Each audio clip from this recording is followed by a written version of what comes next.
Assalamualaikum warahmatullahi wabarakatuh. Saya Intan Nur Amalia Husna dari Pendidikan Kepelatihan Olahraga Offering B. Di sini saya akan menjelaskan tentang latihan daya tahan kardiorespiratori dan latihan kekuatan.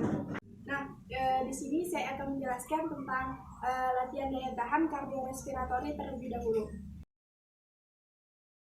Daya tahan kardiorespiratori itu tingkat di mana paru-paru, jantung, dan otot Anda itu bekerja bersama ketika melakukan olahraga dalam waktu yang lama tanpa mengalami kelelahan yang berlebihan, sehingga bagian paru-paru dan jantung Anda itu dapat menggunakan oksigen dengan lebih baik. Lalu kebanyakan orang itu meningkatkan daya tahan kardiorespirasinya ini dengan melakukan kegiatan olahraga secara teratur. Ada beberapa poin yang berhubungan dengan latihan daya tahan kardiorespirasi. Yang pertama itu ada tes ketahanan kardiorespirasi.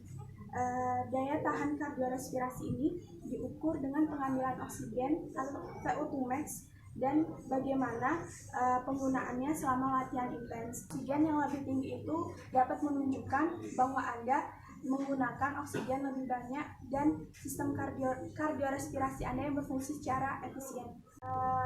Tes VO2 max itu biasanya dilakukan oleh seorang dokter atau ahli fisiologi olahraga itu di laboratorium, di rumah sakit atau di kliniknya.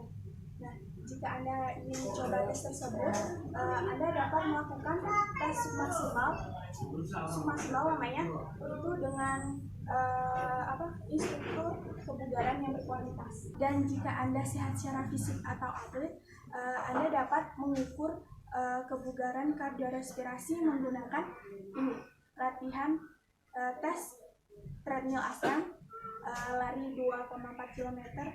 Nah, untuk beberapa tes yang tadi saya sebutkan itu dapat membantu kalian untuk memberikan pengetahuan seberapa baik jantung dan paru-paru Anda itu bekerja untuk mendapatkan oksigen ke otot Anda itu sama Anda berolahraga. Kemudian hasilnya itu dapat digunakan untuk membantu menentukan jenis latihan dan program penurunan berat badan yang mungkin nantinya diperlukan. Selanjutnya, poin kedua itu ada latihan untuk meningkatkan daya tahan kardiorespirasi kalian. Nah, latihan-latihan ini itu untuk membantu meningkatkan latihan daya tahan kardiorespirasi kalian. Latihan ini tuh nggak butuh banyak peralatan. Ya, soalnya ini kalian bisa ngelakuinnya tuh di mana saja, kapan saja, semau kalian, selesa kalian gitu. Terus kalian ini bisa mencobanya melakukan 5-10 menit latihan beberapa kali per hari. Kalau misalnya kalian itu nggak punya banyak waktu untuk berolahraga. Latihan ini itu dapat membantu membakar lemak, mengembangkan otot, dan membuat jantung kalian itu terpompa. Dan yang paling penting bagi kalian itu bernapas dalam-dalam ketika melakukan sebuah latihan. Coba kalian lakukan sebuah latihan itu ya setidaknya waktunya itu 1 menit, terus diselingi waktu istirahatnya 30 detik. Itu membutuhkan sejumlah daya tahan sehingga kalian itu secara bertahap itu dapat meningkatkan durasi dan intensitas latihan kalian. Saya akan memberikan beberapa contoh latihan daya tahan kardiorespirasi. Mungkin kalian bisa melakukannya selama 30 detik.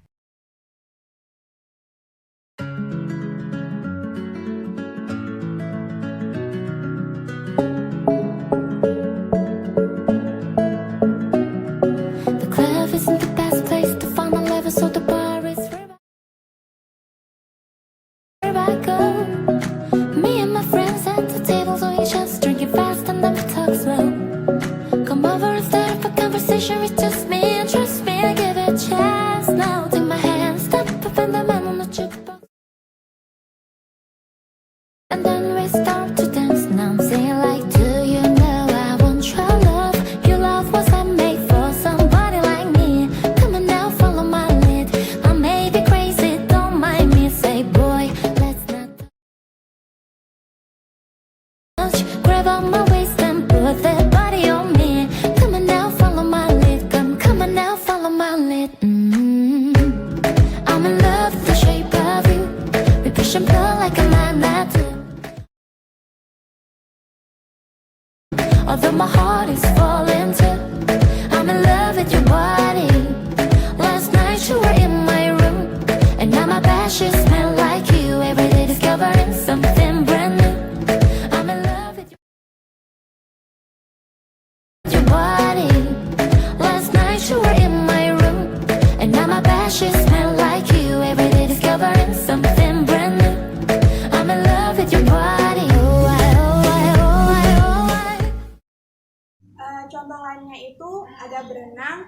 jogging, ada berjalan, ada bersepeda, terus ada juga naik turun tangga.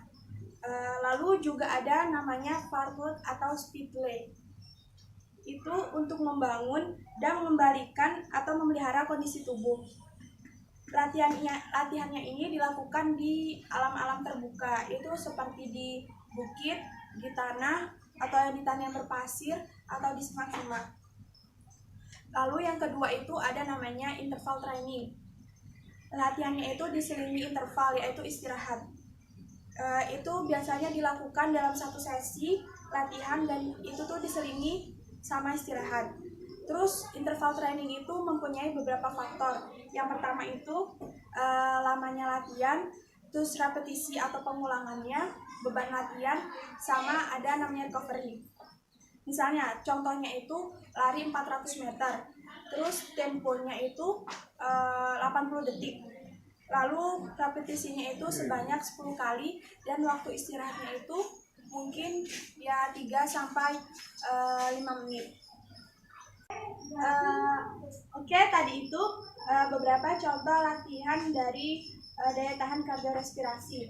Selanjutnya kita akan membahas tentang keuntungan dari latihan daya tahan kardiorespirasi. Nah, sebelumnya meningkatkan daya tahan kardiorespirasi itu kan memerlukan aktivitas fisik yang prima. Jadi itu memiliki juga keuntungan bagi beberapa sistem organ yang di dalam tubuh. Itu seperti pengaruhnya itu terhadap kesehatan umum atau jantung. Terus pengaruhnya juga terhadap denyut nadi, denyut jantung, terus tekanan arteri, terus ada pengaruhnya juga di pernafasan, terakhir juga di sistem otot. Nah, ada juga beberapa faktor yang mempengaruhi ini. Dari faktor genetiknya, terus dari faktor umurnya, dari faktor jenis kelaminnya, dan yang terakhir dari faktor kegiatan fisiknya. Dan daya tahan kardiorespirasi ini tuh mempunyai beberapa pola latihan. Yang pertama, gerakannya itu melibatkan otot-otot seperti ngelakuin berjalan, terus berlari. Terus pola yang kedua itu gerakannya kontinu ritmis. Nah, itu seperti jogging dengan kecepatan tertentu, terus dengan bersepeda. Lalu sifat gerakan aerobiknya ini dilakukan dengan gerakan yang intensitasnya itu sedang, seperti lari dengan kecepatan yang sedang. Oke, selanjutnya saya akan membahas tentang mengapa latihan daya tahan kardiorespirasi ini penting. Nah, dalam pengaturan kebugaran, daya tahan kardiorespirasi atau kebugaran kardiorespirasi itu pengukuran yang menunjukkan kesehatan aerobik ini membantu kalian dan pelatih untuk mengetahui seberapa baik dapat melakukan latihan kardiovaskulernya ini untuk jangka waktu tertentu. Nah, latihan dengan kebugaran yang lebih pendek itu akan dimulai dengan sesi latihan yang lebih pendek dan kurang intens. Atlet dengan kebugaran yang lebih tinggi dapat dengan aman berpartisipasi dalam latihan yang lebih intens. Oh ya, pastikan kalian itu melakukan latihan aerobik itu yang dapat menyebabkan detak jantung kalian itu meningkat. Dan kalau bisa itu, kalian tambahkan variasi ke rutinitas kalian itu sebanyak mungkin. Dan ini yang memungkinkan kalian itu melatih beberapa kelompok otot yang berbeda-beda dan memberi tubuh kalian itu kesempatan untuk beristirahat. Nah, mungkin hanya ini yang bisa saya jelaskan mengenai latihan daya tahan kardiorespirasi. Dan selanjutnya saya akan membahas tentang latihan kekuatan. Strength atau kekuatan merupakan kemampuan kondisi fisik manusia yang diperlukan dalam peningkatan suatu gerak. Nah, kekuatan itu merupakan salah satu unsur kondisi fisik yang sangat penting dalam berolahraga karena dapat membantu meningkatkan komponen-komponennya seperti kelincahan, ketahanan, dan ketepatan. Latihan kekuatan itu umumnya diperlukan untuk meningkatkan kekuatan otot, lalu memperkuat sendi, dan menambah stamina.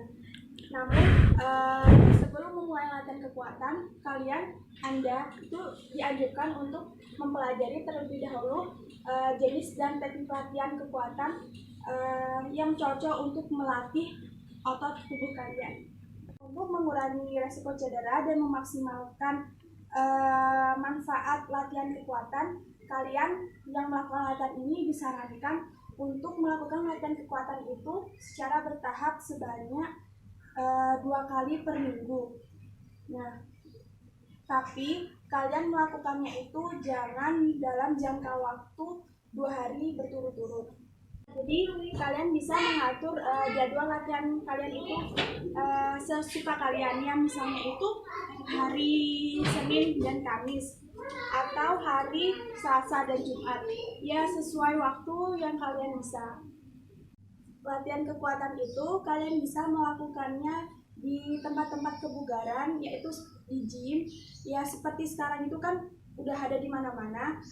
Atau enggak kalian bisa juga melakukannya di rumah aja, itu dengan alat-alat yang sederhana, alat-alat yang seadanya gitu.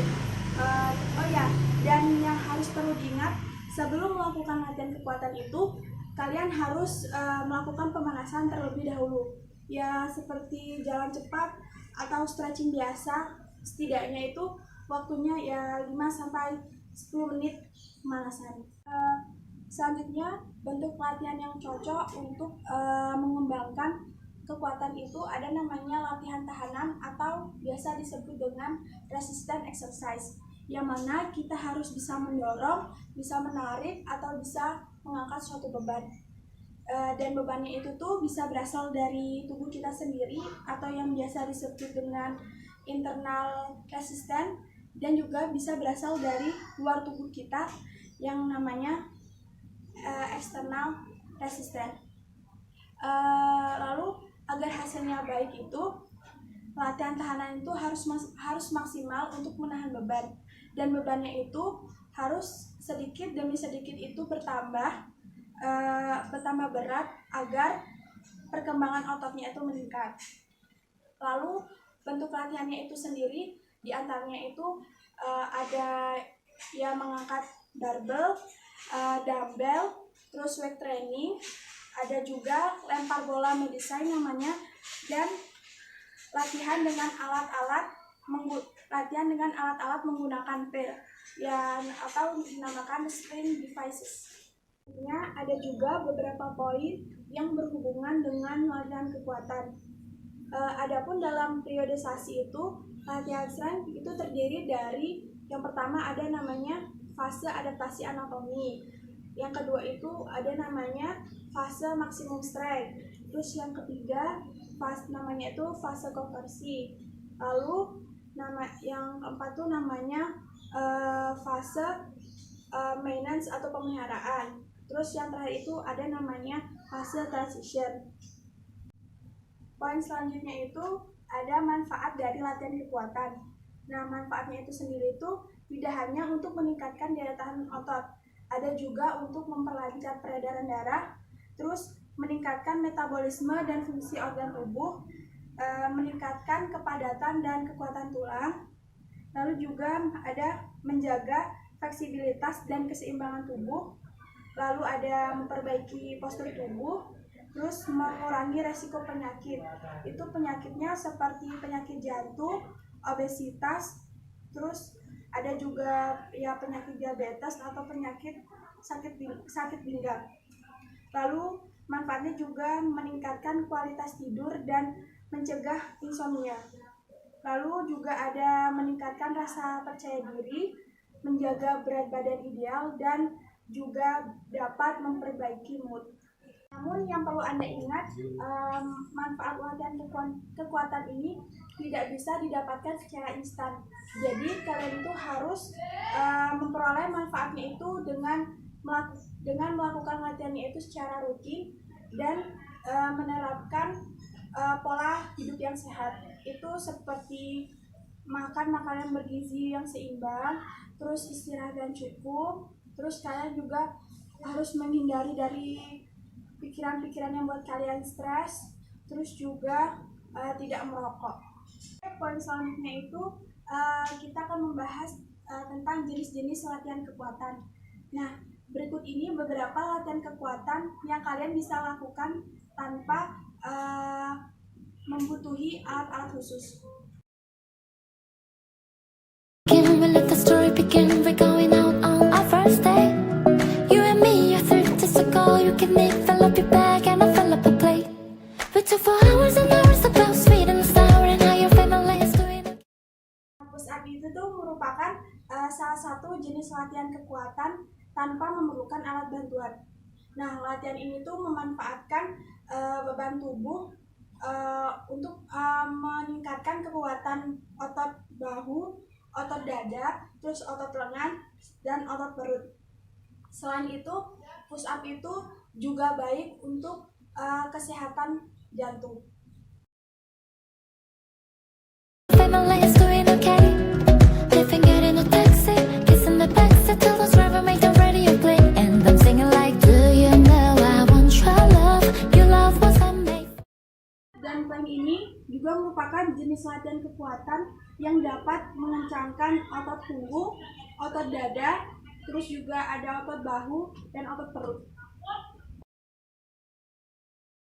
For somebody like me, come on now, follow my lead. I may be crazy, don't mind me. Say, boy, let's not talk too much. Grab on my waist and put that body on me. Sit up ini jenis latihan yang dapat memperkuat dan mengencangkan otot perut, otot pinggul, otot punggung bagian bawah, dan leher. Come on now, follow my lead. Come on now, follow my lead. I'm in love with the shape of you. We push and pull like a magnet. Yang terakhir ini ada namanya back up. Jadi jenis latihan kekuatan untuk meningkatkan kekuatan ini otot punggung. Selain beberapa latihan tadi, ada juga latihan yaitu berupa squat jump ataupun lompat tali. Poin selanjutnya di sini saya masih membahas tentang jenis-jenis latihan kekuatan.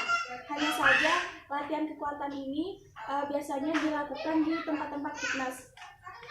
Untuk kalian yang melakukan latihan di tempat fitness, sebaiknya kalian didampingi oleh orang yang berpengalaman atau biasanya di sana disebut instruktur fitness, agar kalian itu melakukan latihan atau menggunakan alatnya itu dengan baik atau tepat. Dan berikut ini beberapa latihan yang biasanya dilakukan di tempat fitness. Yang pertama itu ada namanya pull up. Nah, gerakannya itu